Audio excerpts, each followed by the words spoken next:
Ito ay rated SPG. Striktong patnubay at gabay ng magulang ang kailangan. Maaaring may masiselang tema, lengguwahe, karahasan, sexual, horror o droga na hindi angkop sa mga... Magsisimula na nga na maging miserable na ang buhay nito ni Lorena dahil tuluyan na nga siya natimbog ng mga kapulisan dahil nga dito kay Ronnie. Dahil sinumbong nga ni Ronnie sa mga kapulisan na ito ngang tunay na pagkatao ni Lorena at ni Carol ay iisa.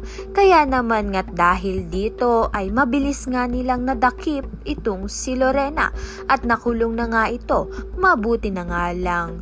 Bago pa man nga madakip ng mga kapulisan itong si Lorena ay nahanap na nga niya ang tetestigo sa kanyang kaso na tutulong nga sa kanya upang makalaya dahil ang tao na ito ay alam nga ang tunay na pangyayari sa gabi ngang namatay itong si Joy. May posibilidad pa rin ngang makalaya itong si Lorena dahil na-set up nga lang raw siya.